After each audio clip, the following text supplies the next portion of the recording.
वर्धमानाय निर्धूतकल्यात्मने सालोकानां त्रिलोकानां यद्विद्या दर्पणायते।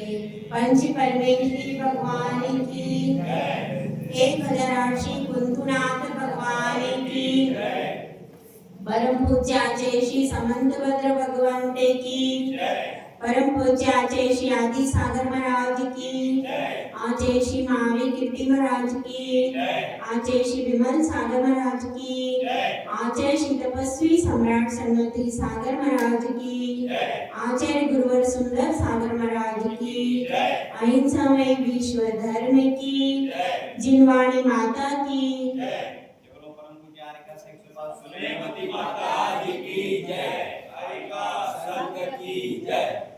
इस संसार समुद्र से पार होने के लिए जिनवाणी रूपी नौका पर सवार होना चाहिए। जो जिनवाणी रूपी नौका पर सवार होता है वही धीरे धीरे संसार से पार होता है। और जिसने जिनवाणी को अपने हृदय में स्थान नहीं दिया ऐसा जीव कभी भी इस संसार समुद्र से पार नहीं हो सकता। वह जिनवाणी चाहे अनंत के मुख से खिली हो चाहे गुरु के मुख से खिली हो, वह जिनवाणी तो जन जन की कल्याणी होती है। और ऐसी ही जिनवाणी मां को आचार्य समंतभद्र स्वामी के श्लोकों से अपन सुनने का प्रयास कर रहे हैं, उस भाव को हृदयंगम करने का प्रयास कर रहे हैं जिन भावों से आचार्य समंतभद्र स्वामी ने यह रत्नकरण शावकाचार्य लिखा। उस समय उनकी भावना कितने कल्याण की लगी रही होगी कि ज्ञान ध्यान और तप को छोड़कर श्रावकों के उपकार के लिए इतना बड़ा ग्रंथ सृजन किया। तो अब हम पढ़ रहे हैं, क्या पढ़ रहे हैं? चारित्राधिकार चल रहा। अभी तक तो क्या बात चल रही थी? श्रद्धा की बात चल रही थी। श्रद्धा में क्या करना पड़ता है?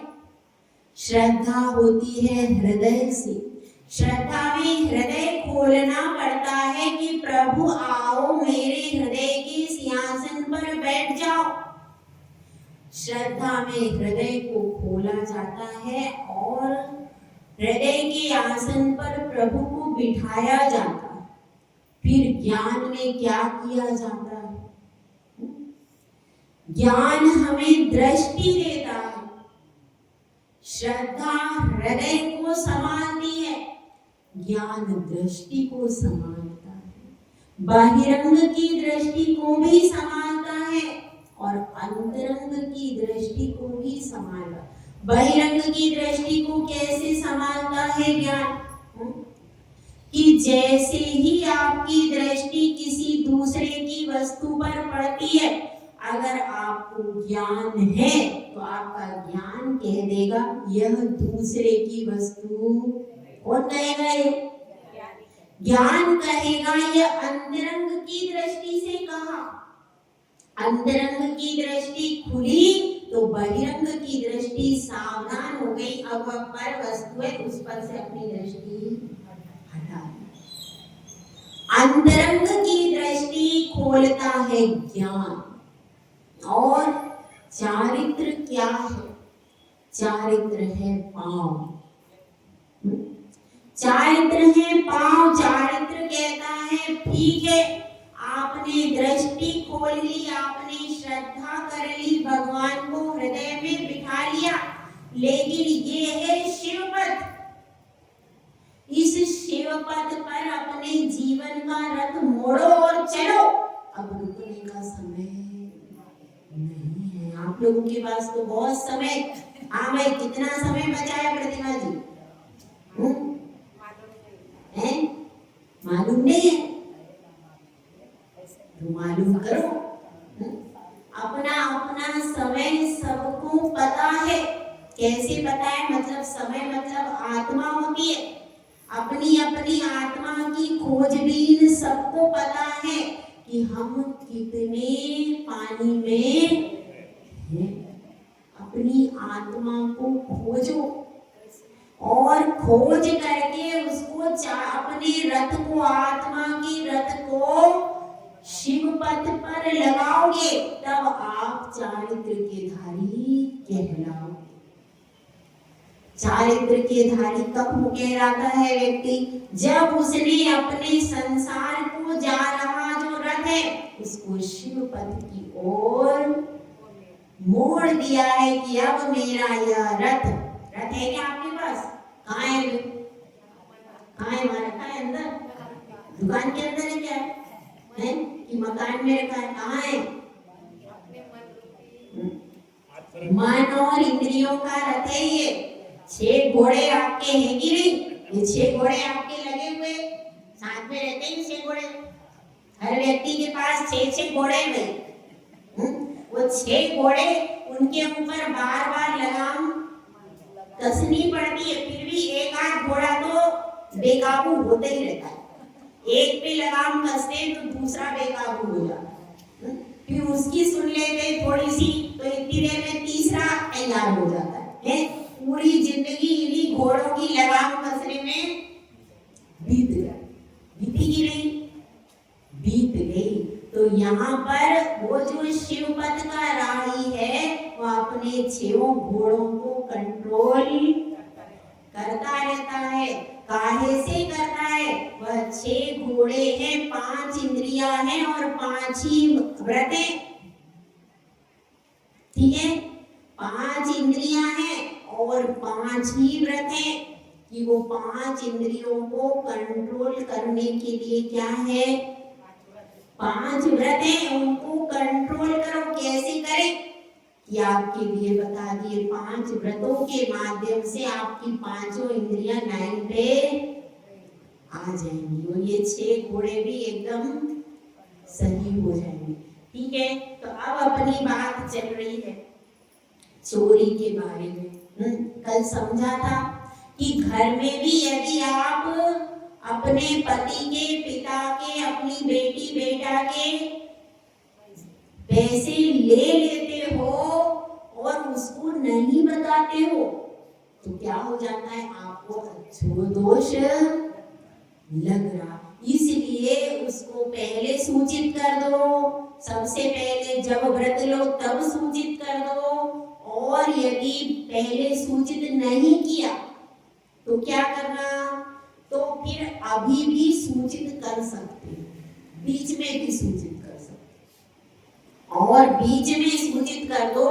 और जब आपको लेने का काम पड़े उसके बाद तुरंत सूचित। जितनी जल्दी से जल्दी आप सूचित करोगे उतना दोष कम लगेगा। तो अपने व्रतों को निरतिचार पालना ही वास्तव में व्रत है। खाली व्रत ले करके कि मेरा तो व्रत है, मेरा तो व्रत है, उसका कोई अर्थ नहीं। जो निरतिचार पालन करता है उसी के पास व्रत रहता है, और जिनके अतिचार अनाचार लग रहे हैं वह व्रत का तो भंग हो गया। इसीलिए व्रतों का पालन करना कैसा है? बहुत कठिन है, निर्दोष पालन करना। लेकिन जो लक्ष्य बनाता है वह पालन कर लेता है। लक्ष्य यदि हम बनाएंगे तो आज नहीं तो कल निरंतर पालन हो ही जाएगा, और लक्ष्य नहीं बनाएंगे तो फिर तो पालन होना असंभव है। तो यहाँ पर अपनी बात चल रही है, चोरी किसे कहते हैं? किसी की दी हुई, गिरी हुई, अच्छी तरह से भूली हुई कोई वस्तु को क्या कर लेना? उठा लेना या अपने पास में रख लेना, उसको सूचना भी नहीं देना। यह सब क्या है? चोरी है।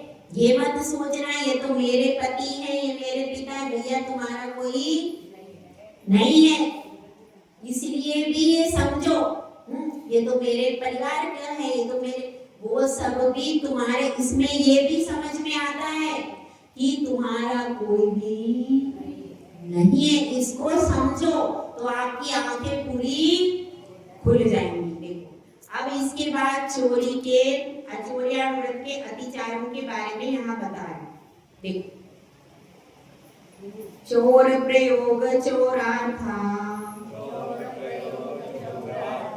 दान विलोप सदृशम मिश्रा, हीनादिक विनिमानम पंचास्ते व्यतिपाता। चोर प्रयोग का अर्थ क्या है? किसी को चोरी करने की प्रेरणा देना। खुद नहीं करेंगे, खुद तो नहीं कर रहे। जैसे कि कुछ माताएं होती हैं, अपने बालक को कभी झूठ बोलने की प्रेरणा देती हैं। कैसे? कि अब उनकी कोई सहेली आई है और उनको जाना नहीं है, तो बच्चे को कह देंगे जाना, कह दे कि मम्मी का नहीं है घर। कैसे प्रेरणा दी? अब आपने कह दिया, अब वो बच्चे ने एक बार सीख लिया, वो कितनी बार झूठ बोलेगा? बोलना सीख गया। इसी तरह से क्या करते, जाओ पापा की पैंट से पैसे निकाल लो, बोलना नहीं किसी को। अब उसको क्या कहा? तुम तो घर में आटा गूंद रही थी, काम कर रही थी, उसको भेज दिया, जाओ तुम पैंट में से पैसे निकाल लो। उसने निकाल लिए, अब आपने निकलवा लिए, तो अब क्या हुआ? दूसरी बार वो अपनी स्वेच्छा से निकाल लेगा। आपने सिखा दिया ना उसको रास्ता। बच्चे तो एक्स्ट्रा इंटेलिजेंट है। एक बार तुमने निकलवा लिया, तो अब उसे कहा जब मम्मी निकाल सकती है तो जब उसको लगेगा तो वो अपना निकाल करके ले लेगा, तो उसको चोरी करने की आदत पड़ जाएगी। तो इसलिए कभी भी जो अबोध बच्चे हैं उनसे भी ये काम नहीं कराना चाहिए। और आपको जरूरत पड़ी है तो आपके लिए तो विधि विधान है। तो चोर प्रयोग का मतलब क्या है? किसी को भी चोरी करने के लिए प्रेरणा देना। वो बच्चे अबोध होते हैं, छोटे हैं, अब वो मना भी नहीं करेंगे, समझेंगे नहीं। मना नहीं समझा बच्चा तो आपके जैसा आपने कहा वैसा करके उसने ला दिया। तो ये क्या है? चोरी। और कभी पड़ोसिन है, अब उसके पास कोई चीज ऐसी है तो आपको चाहिए, तो कभी कोई लोग पड़ोसियों के यहाँ भी भेज करके बच्चों से भी, बच्चे पे कोई शक नहीं करेगा। बच्चे आपस में खेलते खेलते गए, जा तू वहां से वो चीज उठा लाना, ऐसा कह दिया, तो क्या हो गया? बच्चों पर शक नहीं गया और वो चीज भी ले आया और पता भी नहीं चला। लोगों को लगा कोई बड़ा आदमी ले गया होगा। तो ऐसे भी लोग क्या करते, बच्चों के माध्यम से। और कुछ लोग तो ऐसे करते थे पहले कि बच्चों को पकड़ करके ले जाते थे, छोटे बच्चों को, फिर उनको चोरी डकैती सिखाते थे, गलत कामों में लगा देते थे। तो बच्चे तो उनको भोजन पानी कब देते थे? जब वो चोरी करके लाते थे। ऐसा भी लोग करते। तो ये सब क्या है? यह सब है चोर प्रयोग। चोरी करने की प्रेरणा देना, ये किस में आएगा? चोर प्रयोग। फिर क्या है? चोरार्थादान। चोरार्थादान का अर्थ क्या है? चोरी का माल खरीदना, चोरी का माल खरीद लेना। अब किसी की बहुत प्रतिष्ठित दुकान है, क्या करता है? शाम को 4 बजे गाड़ी आ जाती है। कहाँ से आती है? 2 नंबर की कोई चोरी का माल आ जाता है और चुपचाप दुकान के अंदर चला जाता है। अब वह दुकान, क्योंकि चोरी का माल पहचाना कैसे जाता है? जब भी कोई आपको जो रेट है उससे बहुत ज्यादा सस्ते में दे रहा है, बहुत ही ज्यादा सस्ते में, तो वो समझ लेना वह चोरी का माल है। क्योंकि जो मार्केट में रेट है उससे बिल्कुल लोअर में और देने को तैयार भी हो गया वो। आपने कहा उसने 100 रुपए की चीज मार्केट में बिक रही है, वो आपको 20 रुपए में भी देने को तैयार। इसका मतलब क्या है?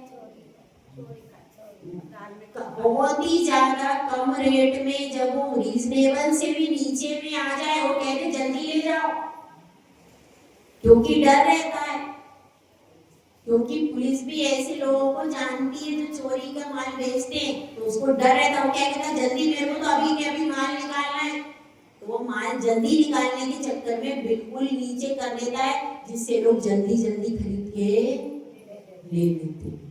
तो ये सब क्या है, अगर आप चोरी का माल खरीदोगे तो जो उसने जिसके घर पर चोरी की है, सारा दोष किसको लगेगा? आपको भी लगेगा। ऐसा नहीं आपको नहीं लगेगा, आपको भी लगेगा। इसलिए कभी भी चोरी का माल नहीं खरीदना, ठीक है? तो जो रीजनेबल रेट हो उसी पे वस्तु खरीदना। अगर अपन नीचे वाली, तो इसमें अनुव्रत का धारी जो श्रावक है, जिसका अनुव्रत है, उसको रीजनेबल रेट वाली वस्तु ही खरीदना चाहिए। कोई बिल्कुल मुफ्त में दे रहा है, बिल्कुल 10% पे दे रहा है, 10 रुपए में दे रहा है, 20 रुपए, बहुत ज्यादा सस्ती वस्तु दे रहा है, तो अनुव्रत के धारी को, श्रावक को खरीदना नहीं चाहिए, क्योंकि उसमें गड़बड़ हो सकती है। और क्या है? दूसरा है विलोप। विलोप का अर्थ क्या है? जहां पर जो वस्तु ले जाने के लिए अनुमति नहीं है कि इस राज्य से यह वस्तु नहीं जानी चाहिए, और आप क्या कर रहे हो? उस वस्तु को छिपा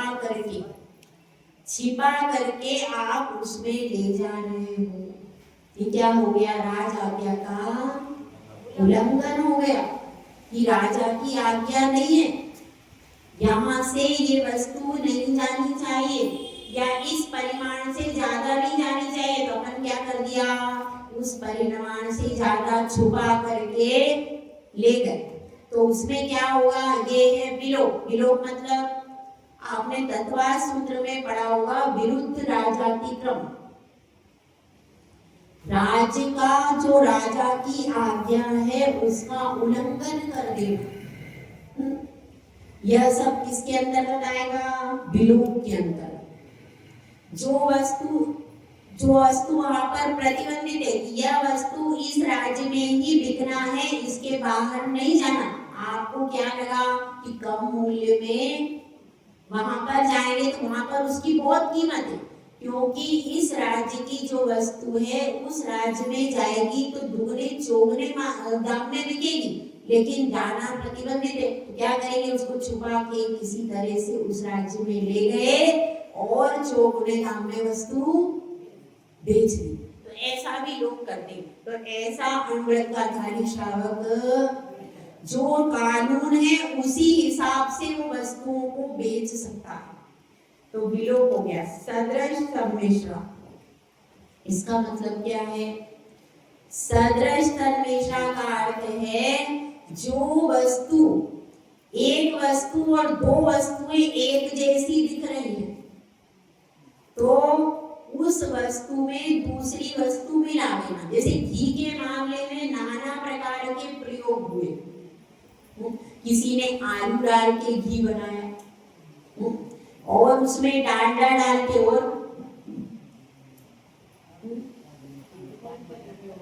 तो इस तरह से घी में कई प्रकार की गड़बड़ें होती है। बाजार के घी में कहीं उसमें कुछ सेंट डाल देंगे। अब कोई भी बस चीज है और वो घी है ही नहीं, तो भी उसको घी जैसा कर लिया पूरा, और उसमें ऊपर से खुशबू डाल दी, तो आपको लग रहा है इतनी खुशबू तो कहीं घी में आती नहीं, इसमें इतनी खुशबू कैसे आ रही? और वो पूरा नकली है। डालडा में भी बहुत गड़बड़ी होती थी। तो इस तरह से घी, जो महंगी वस्तु, काली मिर्ची में पपीते के बीज मिला देते, मूंगफली में मिला देते, कलर मिला देते, फ्रूट में भी करते, ऊपर से कलर कर देते उसको, फ्रूट को, तो अच्छा चमकता है, जबकि नकली कलर होता है। तो इस तरह से कई कई वस्तुएं जो कि एक जैसी दिखती है, लेकिन वो वस्तु कैसी होती है? नकली होती। तो इस तरह से क्या, इसको ये किस में आता है? सदृश सम्मिश्रा। एक जैसी वस्तु दिख रही है, बाहर से कैसी दिख रही है? एक जैसी, लेकिन अंदर उसमें दूसरी कम मूल्य की वस्तु, ज्यादा मूल्य की वस्तु में कम मूल्य की वस्तु मिला करके बेच देते। दिखने में दोनों सेम है। अब क्या हो गया? अब उसको लगता है कि भाई मैं ये वही लेकर के आया, लेकिन वास्तव में उसमें मिलावट होती है। तो मिलावट कर देना, ये तो जो व्यापारी है, जो जरूरत का धारी है, वो मिलावट भी नहीं करेगा। जितने मूल्य की वस्तु है उतने मूल्य की और वही वस्तु देगा, प्योर वस्तु, उसमें कोई दूसरी वस्तु मिला करके नहीं देगा। जैसे दूध में पानी मिलाना, ये क्या है? बाहर से दूध ही दिखता है, लेकिन अब उसमें पानी मिल जाए तो पता थोड़ी चलता है क्या? ये सदृष्टन मिश्रा, एक जैसा दिखता है, हालांकि पानी अलग दिखता है, लेकिन बिल्कुल एक हो जाता है तो पता ही नहीं चलता कि क्या चीज है। तो इस तरह से सेम एक जैसा हो जाता है कि उसको देखने के बाद भी पता नहीं चलता।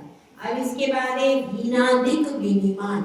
हीनादिक विनिमान मतलब, हाँ देखो, एक साहूकार था।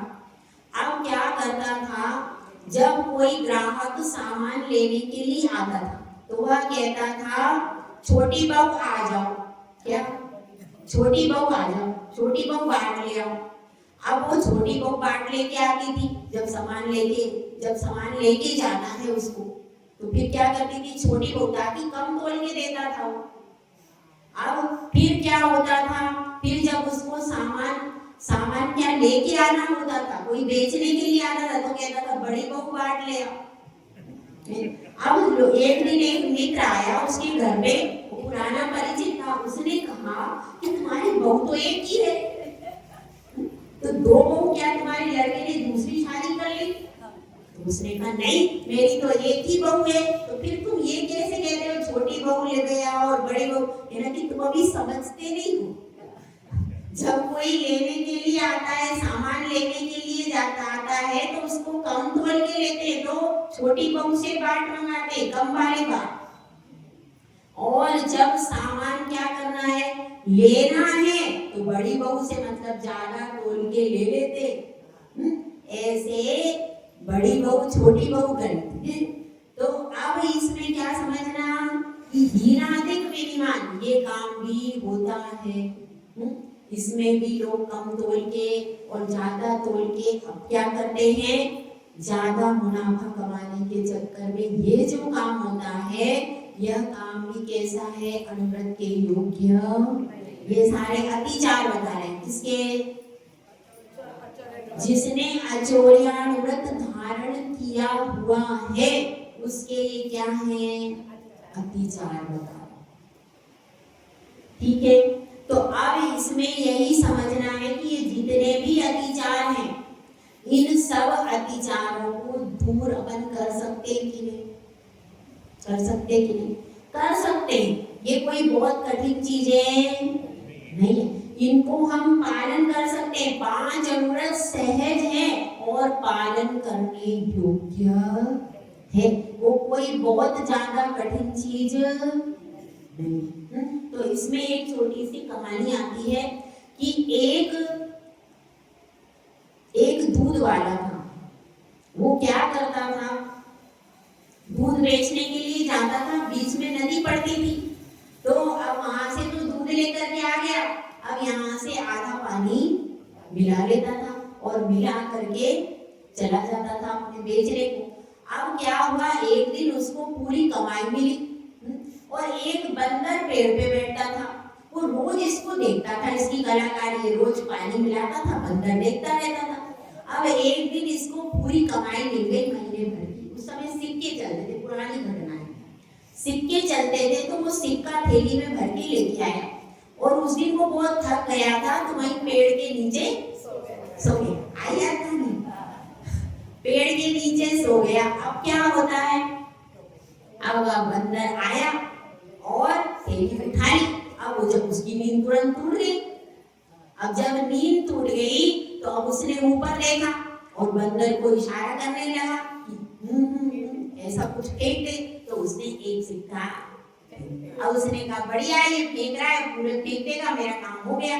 लेकिन उसने एक सिक्का क्या किया, एक सिक्का तो उसके पास डाल रहा था, एक सिक्का डाल रहा था पानी में। तो क्या हुआ, आधे सिक्के तो उसने पानी में डाल दिए और आधे सिक्के तो उसने क्या कर दिया, दूध का दूध कर दिया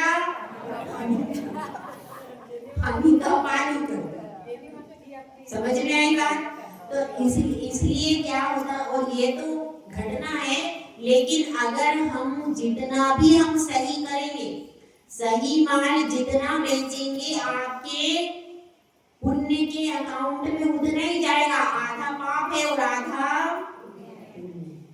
तो अपना अपना हिसाब किताब क्लियर रखना। दुकान का हिसाब किताब तो फिर भी बन जाएगा, एक बार आपके व्रतों का हिसाब किताब गलत हो गया तो आगे बढ़ने के चांसेस खत्म हो जाएंगे। ठीक है, अब देखिए अपन आगे बढ़ते हैं। अपना अगला व्रत है, अगला व्रत कौन सा है? ब्रह्मचर्यान व्रत। ब्रह्मचर्यान व्रत का तो ये क्या कहलाता है? इसका एक और नाम है, क्या नाम है भाई? असी धारा व्रत। असी धारा व्रत कहते हैं कि तलवार की धार पर चलने जैसा ब्रह्मचर्य व्रत है, क्योंकि जगह जगह विकारों के बाजार खुले हुए। आप एक बार मोबाइल खोलो, तुरंत कोई भी फिल्मी गाना आता है, उसमें यही रहता है। एक मुनिराज ने कहा कि ये समझ में नहीं आता, उसमें दो ही व्यक्ति हैं, जिसमें वो गाने में दो ही व्यक्ति हैं और कुछ भी उसमें नवीन चीज नहीं है। अनादि काल से जो विकार चले आ रहे हैं वो ही है, और दो ही व्यक्ति हैं, लेकिन आज तक 1000 गाने बन गए, वो गाने खत्म नहीं हुए। वो दो व्यक्ति भी ऊपर चले गए पुराने वाले, लेकिन वो गाने अभी भी।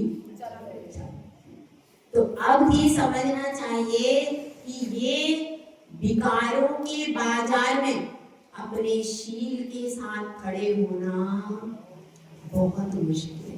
अब आपने अपने हाथ में ही विकार की लिस्ट रख ली। पहले चलो टीवी होती थी, कम से कम आपके हाथों से दूर तो होता था, अब तो आपके हाथ में आप विकारों का बाजार लेकर, उसमें इतना कुछ है, उसमें सब कुछ है, तो उससे ही आप जो चाहो वो निकाल सकते, आप उससे धर्म भी कर सकते हो और आप उससे कर्म भी बांध सकते हो। ठीक है, अब यहाँ पर ब्रह्मचर्याव्रत के बारे में परिभाषा पढ़ते हैं। न तु परदारान गच्छति, न परान गमयति च पापभीतेर्यत्, सा परदार निवृत्तिः स्वदार संतोषनामपि। ब्रह्मचर्य व्रत का नाम क्या है? स्वदार संतोष व्रत। मतलब अपने पति में अथवा अपनी स्त्री में ही संतुष्ट होकर के रहना, ये क्या कहलाता है? स्वदार संतोष व्रत। तो क्या बताया है? न तु परदारान गच्छति, जो पर पुरुष पे अथवा पर स्त्री की ओर नहीं जाता है, और न परान गम्यति, न ही दूसरों के लिए प्रेरणा देता। किसके कारण?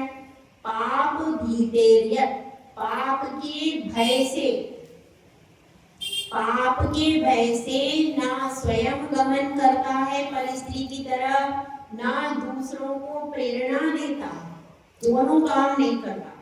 उसके क्या होता है? परदार निवृत्ति। दूसरे पर स्त्री का क्या होता है? त्याग होता है, अथवा पर पुरुष का त्याग होता है। और व्रत कौन सा होता है? स्वदार संतोष व्रत उसको होता है। इसको थोड़ा सा समझ ले। पर स्त्री किसको कहते हैं? किसको कहते हैं? दूसरे की विवाहिता स्त्री। कुछ लोग सिर्फ इतना ही समझते पर स्त्री से क्या, कि जिस स्त्री का विवाह किसी दूसरे पुरुष के साथ हो गया हो वो क्या है? पर स्त्री। पर ऐसा नहीं है। वह स्त्री अविवाहिता हो, चाहे विवाहिता हो, चाहे क्या हो, चाहे विधवा हो, चाहे नगरवधु हो, कोई भी स्त्री हो, अपनी स्त्री को छोड़ करके जितनी भी स्त्रियां हैं वह सारी माता, बहन, सुता पहचान। जब ये दृष्टि होती है तब जाकर के आपका परदार निवृत्ति होता। कुछ लोग इसमें समझते हैं कि केवल जो विवाहिता स्त्री है उनके लिए कहा है, पर ऐसा इसका अर्थ नहीं। इसलिए यहाँ पर बता रहे हैं कि इसमें मुख्य कारण क्या है। इसमें मुख्य कारण यह है कि कुशील सेवन से बहुत सारे करोड़ों जीवों की हिंसा होती है। इसलिए इस कार्य को आपने एक में केंद्रित हो गए कर लिया। सर्वोत्तम तो यह है कि ब्रह्मचर्य महाव्रत का पालन करो, ये सर्वोत्तम है। लेकिन सर्वोत्तम नहीं कर पा रहे तो कम से कम एक में सीमित हो जाओ। यह एक में सीमित होना क्या कहलाता है? स्वदार संतोष व्रत। यहाँ पर बात उसी व्रत की चल रही, किसकी? स्वदार संतोष व्रत। और उस व्रत को भी ले सकते हैं। कब ले सकते हैं? जब आपका यह निश्चय हो कि हमको दूसरा विवाह नहीं करना। जिसका यह निश्चय हो वही ले सकता है, और जिसका दूसरे विवाह का कोई प्रण नहीं है वो ये नियम नहीं ले सकता। क्यों? क्योंकि वह दूसरे विवाह को करना चाह रहा है तो उसका नियम कैसे पलेगा? समझ में आया? तो इसमें किसके लिए है? दोनों के लिए नियम। किस किस के लिए? दोनों के लिए। पुरुष भी नियम ले सकते हैं और स्त्री भी ले सकते हैं। पहले भी पुरुष थे तो उनकी 2 स्त्रियां होती थी, तो उसमें सीमित जितनी भी स्त्रियां। अब तो एक ही होती, अब तो दूसरी का कोई चांस ही नहीं। एक कोई आप निभाओ तो आप महान हो जाओ, दूसरी का तो चांस है ही नहीं। अब जो आ गई है उसको संभाल लो, वही बड़ी बात है कि नहीं? तो अब यहाँ पर यही कह रहे हैं कि जो विवाहिता हो, अविवाहिता हो अथवा कैसी भी स्त्री हो, उसको आपको माता, बहन या पुत्री के समान ही देखना है। उसके प्रति कभी भी अपनी कुदृष्टि नहीं डालना। तो इसमें कैसे पालन हो सकता है? अगर आप टीवी आदि के चलचित्र देख रहे हो तो आप कंटिन्यूटी में यदि आप देखते रहोगे आपका मन चंचल हो जाएगा। वहां जो सुंदर स्त्रियां आती है नृत्य करती, हालांकि वो सुंदर नहीं होती, लीप पोत के हो जाती है।